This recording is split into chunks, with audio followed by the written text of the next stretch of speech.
జై. మీరు పెడతారుగా? అందరికీ జయవాదా అండి.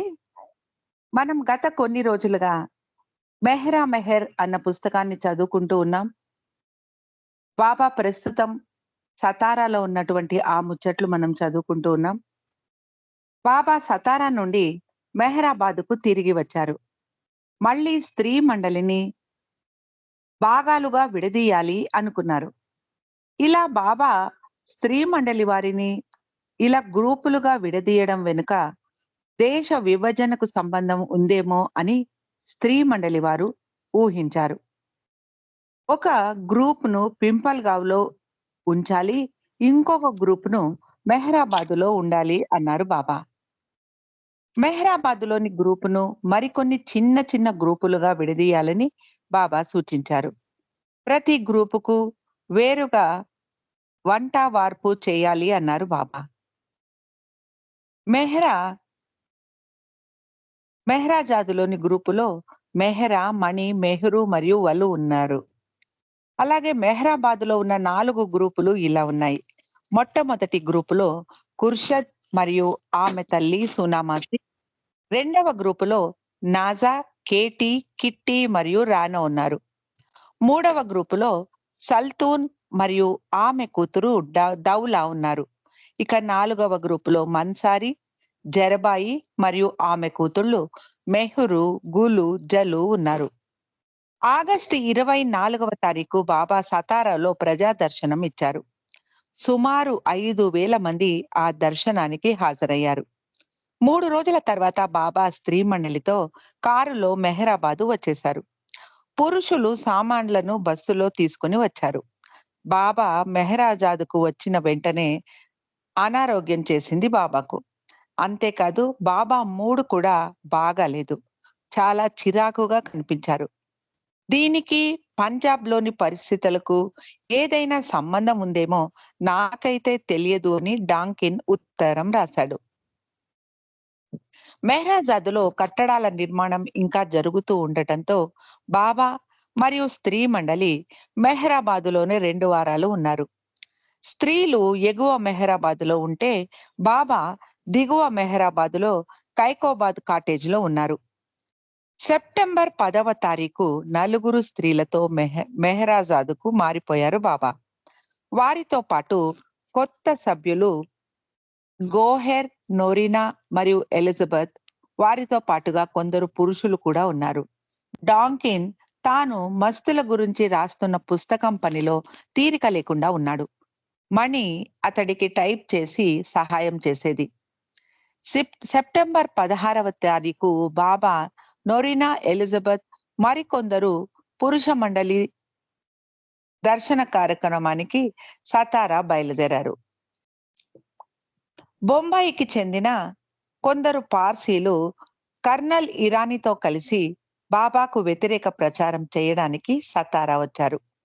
2 రోజుల తర్వాత బాబా బృందం సతారా చేరగానే ఎందరో ఉత్సాహంగా బాబాకు స్వాగతం పలికారు. ఆ జన సందోహం, వారి ప్రేమ చూసి వ్యతిరేకించాలని వచ్చిన ఆ పార్సీలు బాబాకు శరణాగతులైపోయి బాబాను ప్రేమించడం ప్రారంభించారు. బాబా అటు నుండటే మస్తు కార్య నిమిత్తం మౌంట్ అబూ వెళ్లారు. బాబా ఆరోగ్యం అంత బాగాలేదు.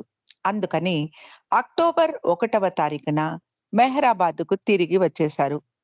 మెహ్రాజాద్‌లో బాబా సాయంత్రం 5 లేక 5:30 గ్యారా కాటేజ్‌కు వెళ్లి రెస్ట్ తీసుకొని ఉదయం మళ్ళీ 5:30 తిరిగి వచ్చేసేవారు. అలా వస్తూనే బాబా మొదట మెహ్రాను చూసి మాట్లాడిన తర్వాత మిగిలిన స్త్రీలను కలిసేవారు. బాబా మెహ్రాకు ఆలింగనం ఇచ్చిన తర్వాత మిగిలిన స్త్రీలను పలకరించేవారు.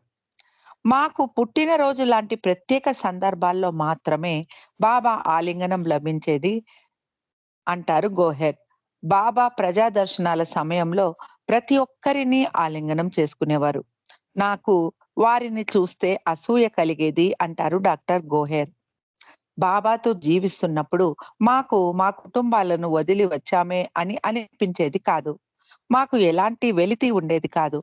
బయటికి వెళ్ళే అవకాశాలు అరుదుగా దొరికినా మేము ఏదో పోగొట్టుకుంటున్నాము అని మాకు అనిపించేది కాదు. బాబాతో జీవించడం ఎంతో ఆనందాన్ని కలిగించేది. బాబా సాంగత్యం ముందు సినిమాలు, షికార్లు ముఖ్యం కాదు అనిపించేది. బాబా మాకు అంతటి స్వేచ్ఛను ఇచ్చేవారు అంటారు గోహెర్. గోహెర్ ప్రకారం మెహ్రా కూడా మెహ్రాజాద్‌లో చాలా సంతోషంగా ఉండేది. మెహ్రాకు మెహ్రాజాద్‌లో చాలా స్వేచ్ఛగా ఉండేది. మెహ్రా జీవితం 4 గోడలకు పరిమితమై ఉండేది కానీ మెహ్రాజాద్‌లో మెహ్రా గార్డెన్‌లో తిరిగేది. ఆరు బయట కూడా తిరుగాడేది. మెహ్రాజాద్‌లో బాబా తీరిక లేకుండా దిగువ మెహ్రాబాదు పని మీద తిరుగుతూ ఉండేవారు. మెహ్రాజాద్‌లో బాబా స్త్రీల వైపు చాలా సేపు గడిపేవారు. మేము మా పనులతో తీరిక లేకుండా ఉన్నా మెహ్రా బాబా పనులన్నీ తనే చక్కబెట్టేది. బాబా పనులు పరుపు శుభ్రం చేయడం, బాబా ఫోటోలకు డెకరేషన్ చేసేది మెహ్రా. ఎప్పుడూ బాబాకు సంబంధించిన పనులు చేస్తూ అందులోనే లీనమై ఉండేది మెహ్రా అంటారు గోహెర్. బాబా చాలా సార్లు మెహ్రా నా రాధా అని చెప్పేవారు. మెహ్రా మీద ఎంతో ప్రేమను, శ్రద్ధను చూపించేవారు బాబా. అందుకే మేము మెహ్రాకు బాబా ఇచ్చే ప్రాముఖ్యతను దృష్టిలో ఉంచుకొని మెహ్రాను గౌరవించేవారమంటారు గోహెర్. మెహ్రా కూడా ఆశ్రమంలో ఉన్న వారిని ఎంతోగానో ప్రేమించేది. అందరినీ ఆదరించేది. డాక్టర్ గోహెల్ ఇలా అంటారు. నేను ఆశ్రమంలో జీవించడానికి వచ్చిన తొలి రోజుల్లో నులక మంచం ఉపయోగించేదాన్ని. మెహ్రా ఇది గమనించి బాబాకు చెప్పి నా కోసం ఒక మంచి మంచాన్ని తెప్పించింది. మెహ్రాజాదులోని అందరి బాగోగులు జాగ్రత్తగా గమనించేది మెహ్రా. అదే మెహ్రా అదే మెహ్రాబాద్‌లో అయితే వేరుగా ఉండేది పరిస్థితి. ఒక్క వస్తువు కోసం ఎన్ ఎంద ఎందరో ఎదురు చూసేవారు. ప్రతి ఒక్కరి అవసరాలు ఎంతో జాగ్రత్తగా పరిశీలించి వారికి సౌఖ్యాన్ని కలిగించేది మెహ్రా. అంతటి దయగలిగిన అంతఃకరణం కలిగి ఉండే వ్యక్తి మెహ్రా అంటారు డాక్టర్ గోహెర్. బాబా మెహ్రాజాదు నుండి స్త్రీ మండలిని సరోష్ సినిమాకు తీసుకెళ్లేవారు. కానీ ఉదయం 5 గంటలకే తయారవ్వాలి.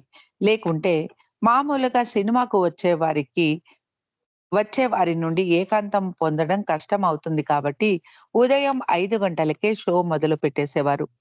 బాబా బృందం కోసం స్పెషల్‌గా సినిమాను ప్రదర్శించేవారు. మెహ్రాకు, ఎలిజబెత్‌కు పెందరాళే నిద్ర లేవడం చాలా కష్టం. సినిమా చూడడానికి అనే తొందరలో నిద్ర లేచి తయారవ్వాలి. సినిమా కోసం అలా తొందరగా నిద్ర లేవడం మెహ్రాకు చాలా కష్టంగా అనిపించేది.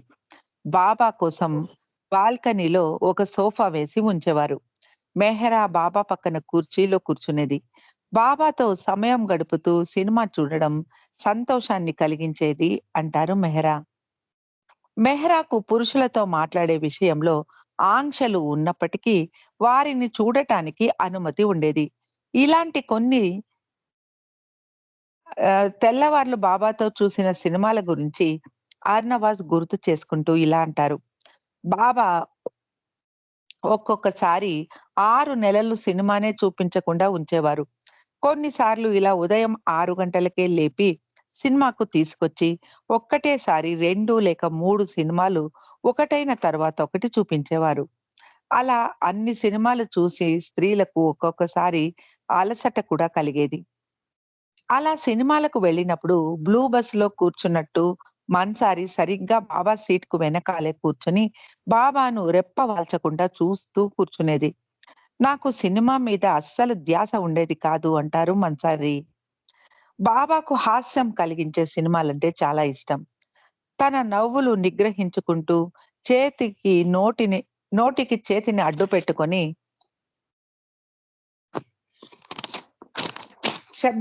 బయటికి రాకుండా బాబా నవ్వేవారు. బాబాకు తన పని ముందు మరేదీ ముఖ్యం కాదు అంటారు మెహ్రా. బాబాకు లారెల్ 'లారెల్ అండ్ హార్డీ' అనే సినిమా అంటే చాలా ఇష్టం. లేకుంటే 'బాబ్ హోప్' ఇష్టం. ఎడ్డీ క్యాంటర్ నటన మరియు గానం బాబాకు చాలా నచ్చేది.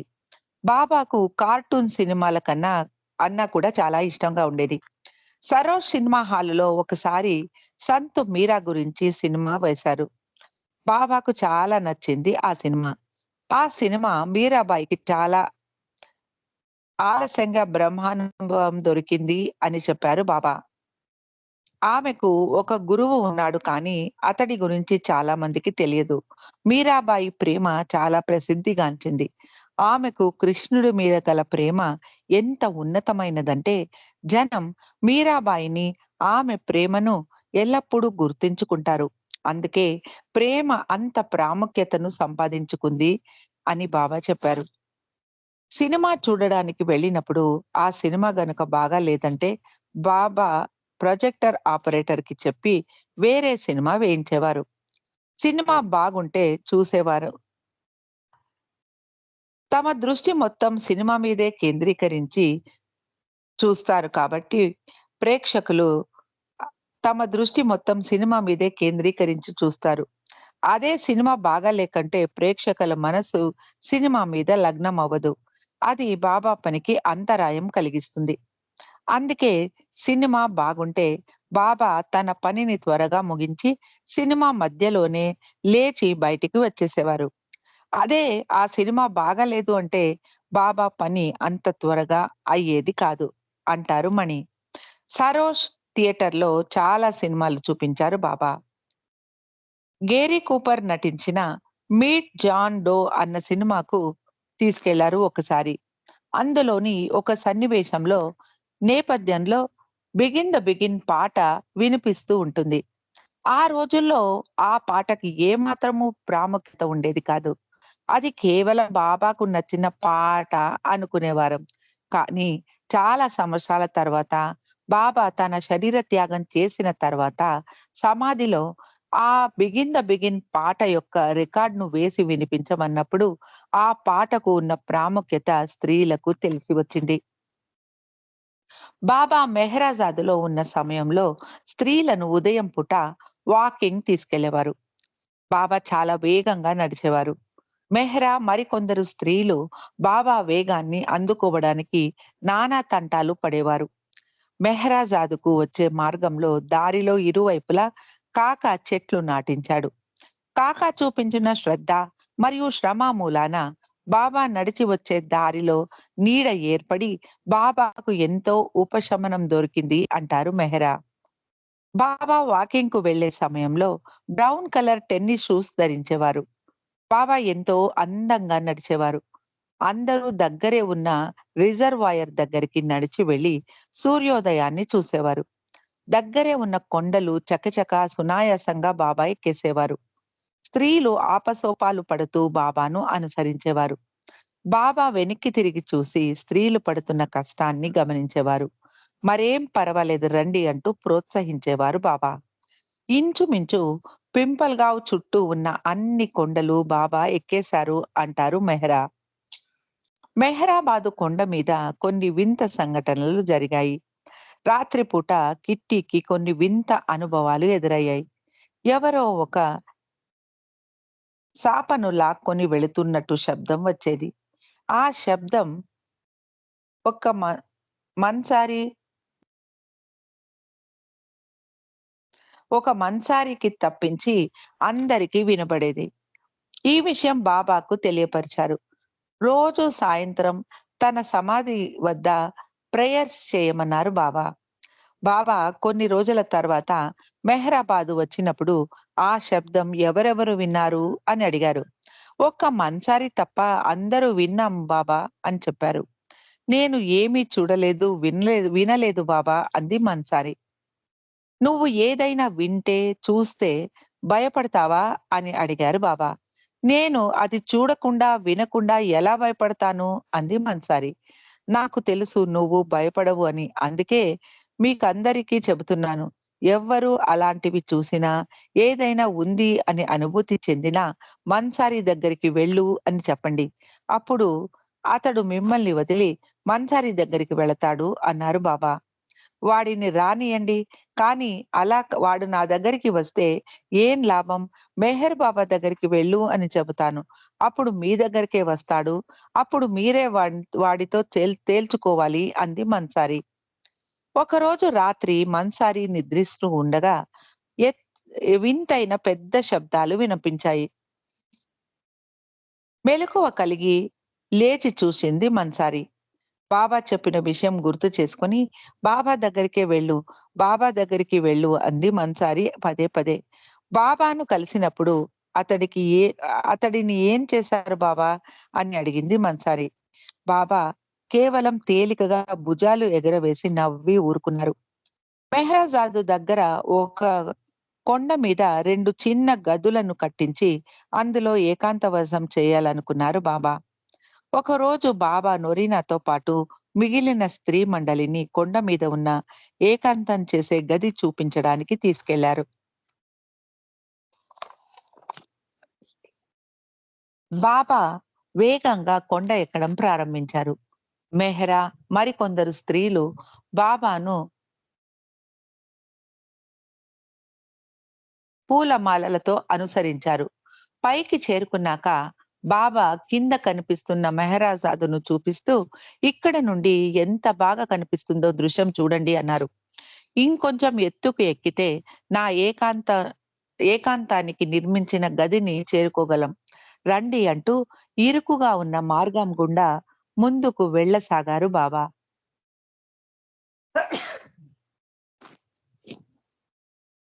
మెహ్రాకు అంత ఎత్తు నుండి కిందికి చూస్తే చాలా భయం. ఆమె భయంతో కింద కూర్చుండిపోయింది. బాబా వేగాన్ని వెనక్కి తిరిగి చూసి, "ఏమైంది?" అని మెహ్రాను అడిగారు. "నాకు ఎత్తులంటే చాలా భయం బాబా" అంది మెహ్రా. "మరేం పర్వాలేదు. నా చేయి పట్టుకొని నడువు" అని బాబా చేయిని అందించారు. మెహ్రాకు బాబా చేయి పట్టుకోగానే చాలా ధైర్యం కలిగింది. బాబా మెహ్రాకు ధైర్యం చెబుతూ, "భయపడకు. చుట్టూ చూడు. మెహ్రాజాదు ఎంత అందంగా కనిపిస్తుందో చూడు. పింపుల్‌గా చెరువు చూడు" అంటూ తన క్యాబిన్ లోపలికి అందరినీ తీసుకొని వెళ్లారు. లోపల కిటికీ పక్కనే ఉన్న ఒక కుర్చీలో బాబా కూర్చున్నారు. తాను ఆచరించబోయే ఏకాంతవాసం గురించి అక్కడ వివరించారు. బాబా క్యాబిన్ బయటికి వచ్చాక మెహ్రా బాబా మెడలో పూలమాలను వేసింది. "ఆ కొండ పై భాగాన ఇంకొంచెం వెడల్పుగా ఉంటే బాగుండేది. అది చాలా ఇరుకుగా ఉంది" అనుకుంది మెహ్రా. డిసెంబర్ 1947 శుక్రవారం సూర్యాస్తమాన సమయంలో బాబా ఒంటరిగా ఆ కొండ ఎక్కి వెళ్లారు. ఏకాంతవాసాన్ని ప్రారంభించడానికి బాబా ఆ కొండ మీదికి వెళ్లారు. బాబా ఆ కొండ మీద 12 రోజులు ఆలీషా అన్న మస్తుతో కింద గదిలో రోజుకు 3 గంటలు పగటిపూట సాంగత్యం చేస్తూ ఉండేవారు. అలాగే సాయంత్రం పూట 6 గంటల నుండి 9 గంటల వరకు ఆలీషాతో సాంగత్యం చేసేవారు. మిగిలిన సమయం తన గదిలో ఉండేవారు. ఒకరోజు మెహ్రా ఇంటి వెనుక ఉన్న తోటలో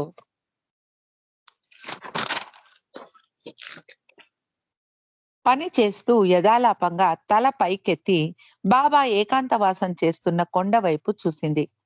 బాబా క్యాబిన్ దగ్గర పిట్టగోడ మీద ఒక తెల్లటి ఆకారం కూర్చొని ఉండటం మెహ్రా గమనించింది.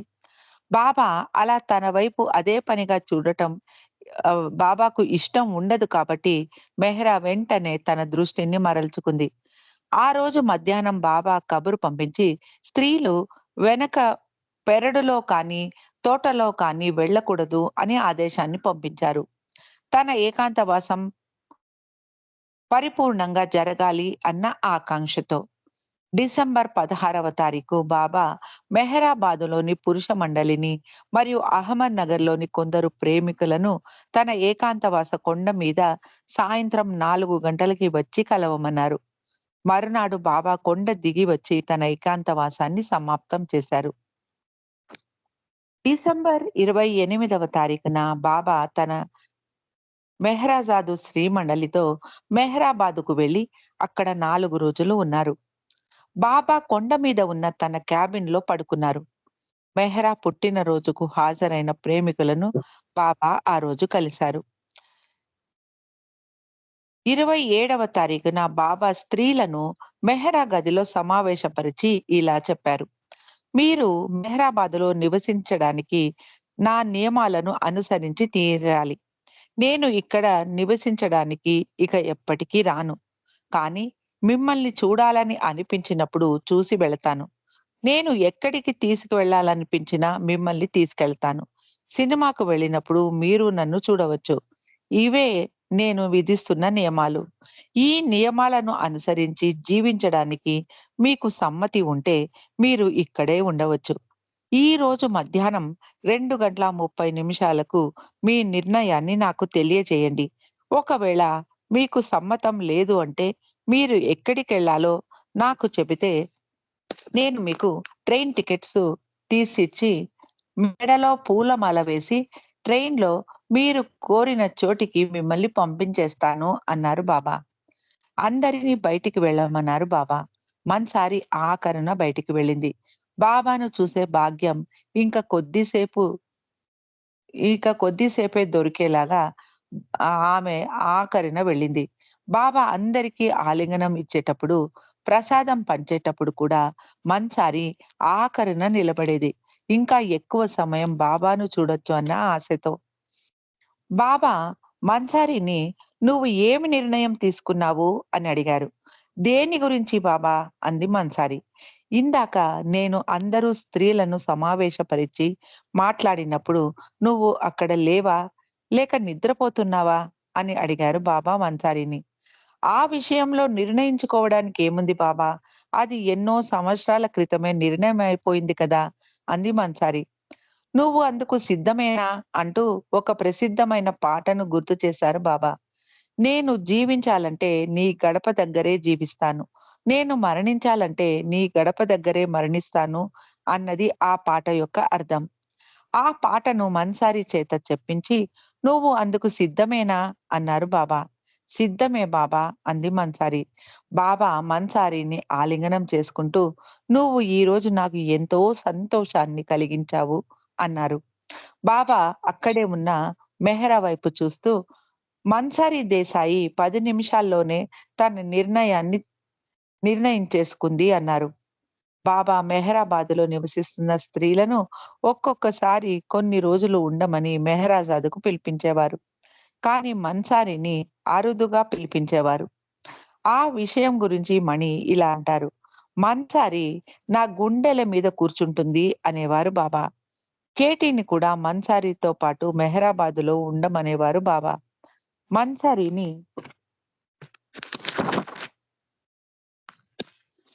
మాత్రమే పిలవలేదు అనుకోకుండా కేటీని కూడా మెహ్రాబాదు మీదే ఉండమనేవారు. మన్సారీకి కేటీ అంటే ఇష్టం ఉండేది కాదు. బాబా తనను పిలవలేదు అన్న కోపంతో ఆ అక్కసునంతా కేటీ మీద వెళ్ళగక్కేది మన్సారి. కేటీ దీన్నంతా భరించేది. ఇక విసిగిపోయి, "బాబా నన్ను కూడా పిలవలేదుగా మన్సారి" అని మన్సారిని అనునయించి చెప్పేది కేటీ. మన్సారీకి మెహరాబాదు అంటేనే ఇష్టం. నాకు మొదటి నుంచి మెహరాజాదు నచ్చలేదు అంటారు మన్సారి. నాకు బాబా మెహరాబాద్‌లో ఉండటమే ఇష్టం. నేను మెహరాజాద్‌కు వెళ్ళాలని నాకు ఉండేది కాదు. బాబా దూర ప్రయాణాలకు వెళ్ళినప్పుడు మెహరాజాదులో ఉండమని నాతో చెప్పేవారు. కానీ బాబా లేకుండా మెహరాజాదులో ఉండటం మన్సారికి ఇష్టం ఉండేది కాదు. బాబా మన్సారిని ఆట పట్టిస్తూ "మెహరాబాదు నీదే" అనేవారు. "నీవు యజమానివి, నేను సేవకురాలిని బాబా" అనేది మన్సారి. మన్సారికి మెహ్రాబాద్ అంటే తొలి రోజుల నుండి చాలా ఇష్టం. బాబా మెహ్రాజాదు నుండి మెహ్రాబాద్‌కు వచ్చినప్పుడు, "బాబా మళ్ళీ మీరు ముందులాగా మెహ్రాబాద్‌లోనే జీవించడానికి ఎప్పుడు వస్తారు?" అని అడిగింది మన్సారి. "త్వరలోనే" అనేవారు బాబా. మెహ్రాజాద్‌లోనే బాబా శాశ్వతంగా ఉండిపోతారు అన్న సంగతి నాకు అనిపించలేదు. నాలో ఎక్కడో ఒక ఆశ ఉండేది. గతంలో బ్లూ బస్ టూర్‌లకు వెళ్ళినప్పుడు మళ్ళీ మెహ్రాబాద్‌కు తిరిగి రాము అని ఎన్నో సార్లు చెప్పినా కూడా మళ్ళీ తిరిగి మెహ్రాబాద్ వచ్చేవారం. అలాగే బాబా కూడా మళ్ళీ తిరిగి మెహ్రాబాద్‌కు వచ్చి ఇక్కడే నివసిస్తారు అన్న ఆశ ఎక్కడో ఒక మూల ఉండేది మన్సారికి. 1946వ సంవత్సరంలో ఒకసారి మన్సారి బాబాను మళ్ళీ ఈ ప్రశ్న అడిగింది. అప్పుడు బాబా, "నువ్వు బాబా మీరెక్కడికి వెళ్ళాలనుకుంటే అక్కడికి వెళ్ళండి. నేను మెహరాబాదులోనే ఉంటాను అని నీవు అంటే నేను చాలా సంతోషిస్తాను" అని బాబా మెహరాతో అన్నారు. "నేను అందుకోసం రాలేదు బాబా" అంది మెన్సారి. బాబా తన భుజాలను కుదుపుతూ, "ఎవరికి తెలుసు" అన్నారు. చాలా సంవత్సరాలు బాబా క్రిస్మస్‌కు మెహ్రాబాదు వచ్చేవారు. బాబా కోసం నాటకాలు కూడా ప్రదర్శించేవారు స్త్రీ మండలి. 1946 క్రిస్మస్ పండుగ రోజు బాబా ఆదేశానుసారం మణి మరియు గోహెర్ నౌ నౌరోజా మరియు ఫిరోజా అన్న దరీ చరిత్రలోని భార్యాభర్తల గురించిన పాటను నాటక రూపంలో ప్రదర్శించారు. గోహెర్ చాలా సంకోచం కలిగినటువంటి వ్యక్తి. తాను డాన్స్ చేయలేనని మణి గోహెర్ అని గోహెర్ మణితో చెప్పింది. మణి గోహెర్‌కు నచ్చచెప్పి ఒప్పించడానికి నానా తంటాలు పడింది. బాబా కోసం నువ్వు ప్రయత్నం చేసి తీరాలి. బాబాకు సంతోషం కలిగించడం ముఖ్యం. నువ్వు మాత్రమే ఆ పాత్ర చేయగలవు. నీకు బాబాకు సంతోషం కలిగించాలని లేదా? అంది మణి. అంతమంది ఎదుట డాన్స్ చేయడానికి నాకు సిగ్గుగా ఉంది. నేను చెయ్యలేను అంది గోహెర్. ఒకటేసారి చేతులు, కాళ్ళు 2 ఆడిస్తూ నాట్యం చేయడం నా వల్ల కాదు అంది గోహెర్. ఎలాగో తంటాలు పడి ఒప్పించింది మణి. ఏదైనా పని ఉండి మణిని రమ్మని బాబా మండలి హాలు నుండి బెల్ చేస్తే మణి డాన్స్ ప్రాక్టీస్ మధ్యలో వదిలేసి బాబా దగ్గరికి పరిగెత్తేది. గోహెర్ హమ్మయ్య! అనుకుంటూ ఆ ప్రాక్టీస్ ఆగిపోయినందుకు సంతోషంగా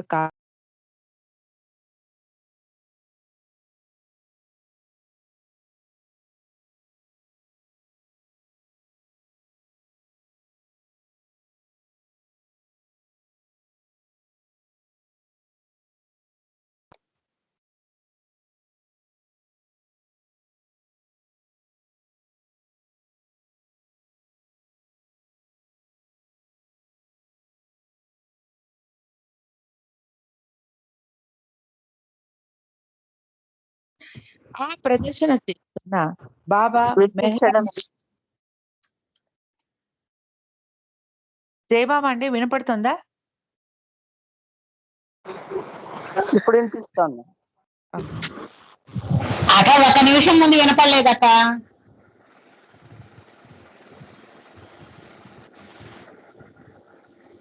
అంతవరకు ఎక్కడ అలా ప్రేక్షకుల ముందు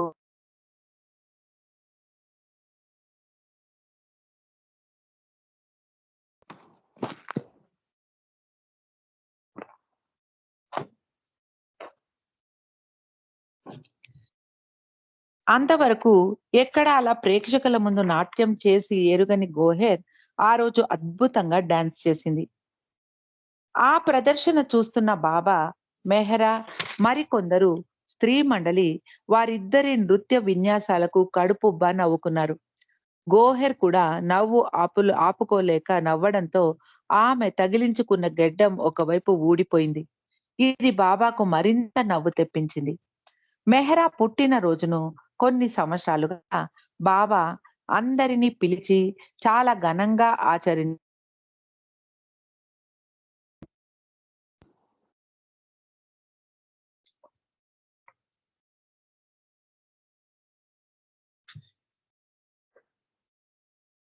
బాబా పుట్టినరోజు కన్నా మెహ్రా పుట్టినరోజును బాబా ఘనంగా ఆచరించేవారు. ఆ సంవత్సరం 31వ డిసెంబర్ మెహ్రా యొక్క 40వ పుట్టినరోజు నాడు కవ్వాలి కార్యక్రమం ఏర్పాటు చేశారు. మరునాడు అందరూ మెహ్రాజాదుకు తిరిగి వచ్చేశారు. అదే చివరిసారి బాబా మెహ్రాబాదులో నిద్ర చేయడం. తర్వాత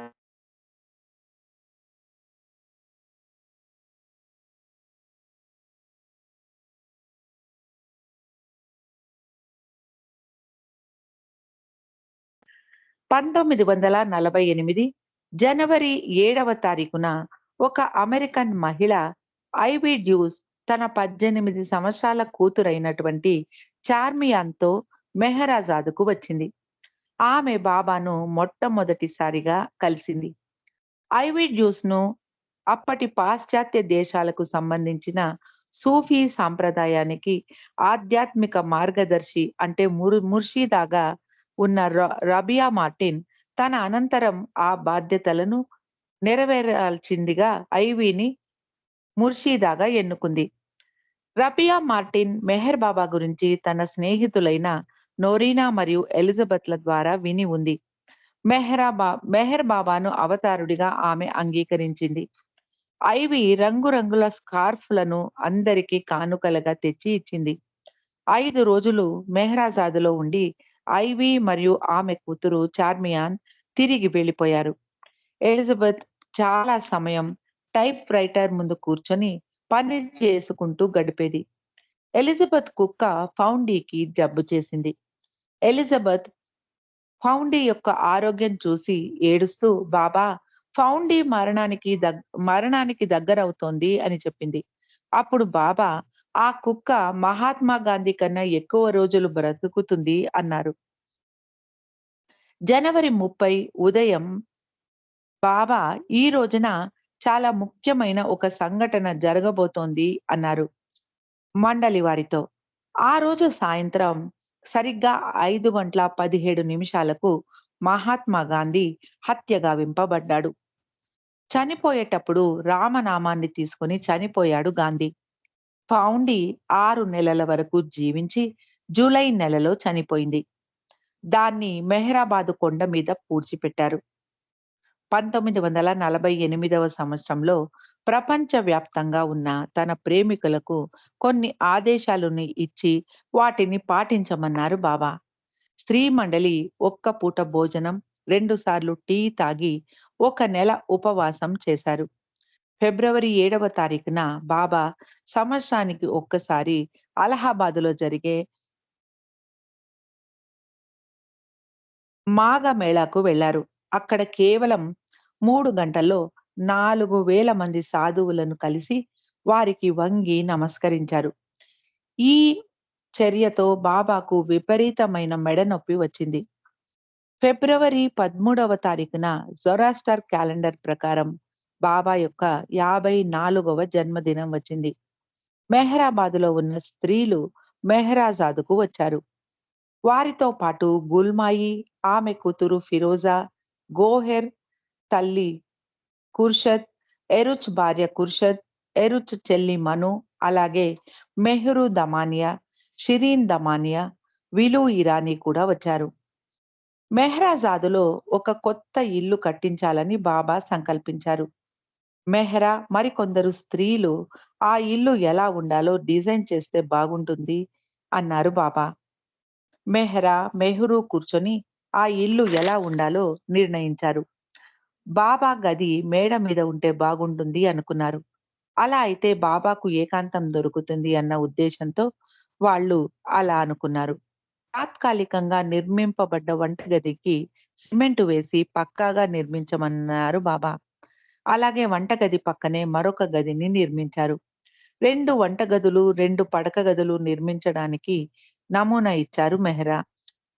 ఈ నిర్ణయం పూర్తి అయ్యే వరకు పురుష మండలి మరియు స్త్రీ మండలి ఫిబ్రవరి 15వ తారీఖున అహ్మద్ నగర్‌కు తాత్కాలికంగా మారిపోయారు. మెహ్రా, మణి, మెహరు, గోహెర్, నోరీనా, ఎలిజబెత్ మరియు వలు గోహెర్ తల్లిదండ్రుల ఇంటిలో ఉన్నారు. కిట్టి మరియు రానో అప్పుడప్పుడు వచ్చి వెళ్ళేవారు. ఆ సమయంలో దిగువ మెహరాబాద్‌లో మండలి హాలు కూడా అప్పుడు నిర్మాణంలో ఉంది. బాబా పగలు మెహరాబాద్‌లో, అహ్మద్ నగర్‌లో ఉండేవారు. రాత్రిళ్ళు మెహరాజాద్ సమీపంలోని గ్యారాస్ కాటేజ్‌లో పడుకునేవారు. స్త్రీ మండలి వారు ఇక్కడ కూడా తమ ఉపవాసాన్ని కొనసాగిస్తూ ఉన్నారు. ఉదయం పూట కేవలం టీ మాత్రమే తాగేవారు. కాక ఐస్ ఫ్యాక్టరీలో నోరినా మరియు ఎలిజబెత్ల కోసం ప్రత్యేకంగా వంట వండేవాడు. మిగిలిన స్త్రీలు మధ్యాహ్నం 3 లేక 4 గంటలకు భోజనం చేసేవారు. ఉదయం నుండి ఏమీ తినకుండా పని చేస్తూ ఉండటంతో మాకు ఆకలితో కడుపులు మాడిపోయేవి అంటారు మెహ్రా. మణికి ఉపవాసం చేయడం అంటే చాలా చిరాకు. కావాలని మణిని ఉడికించాలని ఆకలిలో నకనకలాడుతున్న ఆమెతో ఇప్పుడు కరకరలాడే బంగాళాదుంపల చిప్స్ ఉంటే ఎంత బాగుంటుంది కదా అని మణిని ఏడిపించేవారు అందరూ. తిండి గురించిన ప్రస్తావన వస్తేనే మా నోట్లో లాలాజలం ఊరిపోయేది. రోజు అంతా సరిపడా భోజనం కడుపు నిండా ఒక్క మధ్యాహ్నం పూటే తినేసేవారం. ఆ ఆహారం మరునాడు మధ్యాహ్నం వరకు మా ఆకలిని ఆపగలగాలి అంటారు మెహ్రా. ఇది ఎంతగా అలవాటయిందంటే బాబా ఉపవాసాలు ఎత్తివేసిన ఉదయం అల్పాహారం, మధ్యాహ్నం భోజనం తర్వాత స్త్రీలు రాత్రి భోజనం చేసేవారు కాదు. మార్చ్ 14వ తారీఖున బాబా ఎలిజబెత్ కారులో స్త్రీలను బొంబాయి తీసుకెళ్లారు. అక్కడ ఆర్నవాజ్ మరియు నారిమన్ల కొత్త అపార్ట్మెంట్ ఆషియానాలో ఉన్నారు. ఆర్నవాజ్ స్త్రీ మండలిని సినిమాకు, కొన్ని పర్యాటక ప్రదేశాలకు తీసుకెళ్ళింది. మెహ్రా బాబా కోసం మెత్తటి ఇంగ్లీష్ లెదర్ తో చేసిన ఒక చెప్పుల జతను తనతో తీసుకెళ్ళింది. అవి బాబాకు చాలా సౌకర్యంగా ఉండేవి.